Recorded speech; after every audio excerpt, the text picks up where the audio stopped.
रहीम अस्सलाम वालेकुम व्यूअर्स। आप देख रहे हैं मेरा यूट्यूब चैनल इनाम शेख। व्यूअर्स, आज मैं आपको कुछ ब्रेकिंग न्यूज़ भी दूंगा, कुछ चीज़ें भी बताऊंगा with reference to Qasem Soleimani, Iranian major general जिनको कल असैसिनेट किया गया परसों बगदाद में। अमेरिकन फोर्सेस ने उनको क्यों असैसिनेट किया, इसके ऊपर हम गुफ्तगू करेंगे। थोड़ा सा इसके लिए हिस्ट्री में जाना पड़ेगा। अगर आप हिस्ट्री में जाते हैं तो आप देखते हैं कि सद्दाम हुसैन का तख्ता उलटने में कासिम सुलेमानी ने बड़ी हेल्प की थी अमेरिकन की। इसी तरह मुअम्मर कज़ाफ़ी का तख्ता उलटने में भी उन्होंने हेल्प की। मिडल ईस्ट में उन्होंने और बहुत सारे ऐसे प्रोजेक्ट किए जिसमें उन्होंने हेल्प की। कासिम सुलेमानी कोई पहली दफ़ा ये काम नहीं कर रहे थे, उन्होंने काफ़ी अरसे से और काफ़ी सीजन जनरल थे और ईरान के अंदर उनकी नंबर 2 पोजीशन ऐसे ही नहीं थी, इसकी ख़ास वजह थी। फिर क्या हुआ कि आपको भी पता है, दाइश क्रिएट की गई, इराक़ के ऊपर दाइश का कब्ज़ा हो गया। करते करते इमाम नकी और इमाम अस्करी के रोज़ों के ऊपर भी हमला होना शुरू हो गए। जब हमले हुए और बगदाद बिल्कुल चंद मिनट की मुसाफत पे रह गया तो इराक़ी हुकूमत ने घुटने टेक दिया और उन्होंने ईरान से रिक्वेस्ट की कि किसी भी तरीके से हमारे बचाया जाए। ईरान ने उसी वक़्त कासिम सुलेमानी की ड्यूटी लगाई। जनरल कासिम सुलेमानी उस चार्ज लिया, क्योंकि आप हिज़्बुल्लाह को और हमास को भी ट्रेन कर चुके थे और आपकी काफ़ी ज़्यादा खिदमात हैं मिडल ईस्ट में। तो लिहाजा आपने ये टास्क उठाया और आपने उधर दाइश का मुकाबला किया। इस मुकाबला करने करने के अंदर आपने दाइश को शिकस्त फाश भी दी बहुत सारी जगहों पे। और उधर आपने फिर एक तंजीम थी जिसके अंदर आपने जब मुकाबला किया तो आपने एक तंजीम थी हशदुल शबी।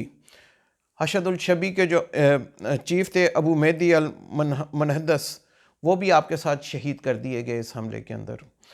ये तंजीम ज़ाहिर है इराक़ के अंदर आपने ही डेवलप की थी।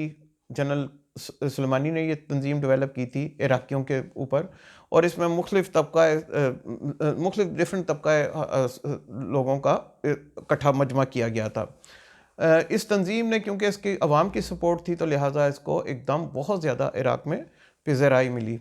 शाम के बॉर्डर पे अमेरिका ने हमला किया और इस तंजीम के चंद सौ अरकान को हलाक कर दिया, शहीद कर दिया।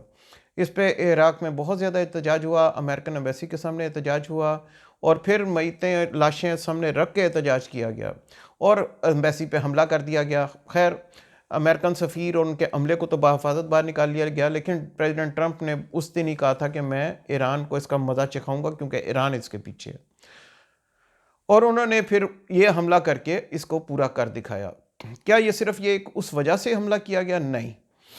हमास को ट्रेनिंग देना, हिज़्बुल्लाह को ट्रेंड करना, इन लोगों को सारा करना, उनको बहुत दफ़ा सिग्नल्स मिल चुके थे कि आप इसराइल के ख़िलाफ़ कार्रवाइयाँ बंद कर दें।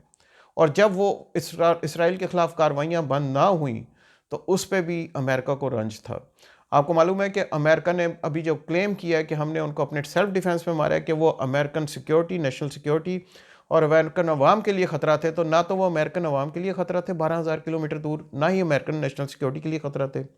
उनका काम सिर्फ ये था कि वो मिडल ईस्ट के अंदर वो सारी की सारी प्लानिंग करके अपने आप को स्ट्रॉन्ग कर रहे थे और ईरान के जितने भी इंटरेस्ट थे उनको सेफ गार्ड कर रहे थे। जनरल सुलेमानी के इस तरह से असैसिनेशन के बाद ज़ाहिर है बहुत सारी चीज़ें उस तरह नहीं हुई जिस तरह होनी चाहिए थी।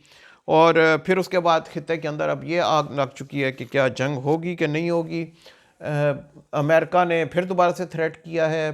अमेरिका ने अपने पहले स्टेक्स सारे मेजर कर लिए। उन्होंने कहा अगर गल्फ़ ऑफ पर्शिया में अगर किसी भी तरीके से गल्फ़ ऑफ पर्शिया के अंदर ईरान अगर ऑयल की रोकता है या कमोडिटीज़ को रोकता है या फिर गैस की सप्लाईज़ को रोकता है तो उनको बड़ा फ़ायदा है अमेरिकन को, क्योंकि इससे चाइना इफ़ेक्ट होगा। और स्ट्रेट ऑफ हॉर्मज़ में, बाबुल मंदब में अगर ये सारा कुछ रोका जाता है तो इससे फ़ायदा फिर ज़ाहिर है अमेरिका को होगा, क्योंकि चाइना को इससे हिट लगेगी, चाइना का कारोबार तबाह होगा। और रशिया जो कि डिपेंडेंट है पेट्रोलियम के ऊपर, रशिया की पेट्रोलियम जब रुक जाएगी तो रशिया को काफ़ी ज़्यादा हिट आएगी। इन सब मामलात के अंदर अगर टर्मोइल आता है तो पाकिस्तान तो है ही वल्नरेबल। ये तो आपको पता है, बड़ी एक ग्रोइंग किस्म की इकॉनमी अभी डेवलप हो रही है और पाकिस्तान इसमें हिट ले लेगा, क्योंकि पाकिस्तान के पास अभी आपको भी पता है और मुझे भी पता है कि ऑयल के ऊपर पाकिस्तान बहुत डिपेंडेंट है और पाकिस्तान के लिए भी मुश्किलात हो सकती हैं। इसलिए आपको अभी पता होगा कि ISPR की तरफ से DG ISPR ने बड़ा क्लियर बयान दिया है। उन्होंने कहा है कि हमने तमाम जितने भी इसमें फ्रीकैन हैं उनको कहा है कि सब्र तहम्मुल का मुजाहरा करें और दरगुजर से काम लें, जिस तरह हमने इंडिया के साथ दरगुजर से काम लिया। बहुत दफ़ा इंडिया ने हमें इग्नाइट किया, कोशिश की है कि किसी तरह जंग छिड़ जाए, लेकिन Pakistani forces which are been beaten hard forces now, उन्होंने दरगुजर से काम लिया और बड़ी हिकमत से काम लिया। यही पाकिस्तानी आर्मी का मशवरा है इस time to all the stakeholders कि आप बिल्कुल होशमंदी से काम लें, नहीं तो खित्ते के अंदर ये इस टाइम पे इस किस्म की कोई भी वॉर छिड़ गई तो वो हमारे खित्ते के इंटरेस्ट में नहीं होगी, वो बड़े के खित्ते के नुकसान के लिए होगी। ये इतने प्रूडेंट फैसला है हमारी आर्मी की तरफ से कि आई मीन आर्मी बिल्कुल एक सही कह रही है कि अगर इस खित्ते को दोबारा से वॉर में झोंक दिया गया तो थिंग्स वुड बी डिफरेंट।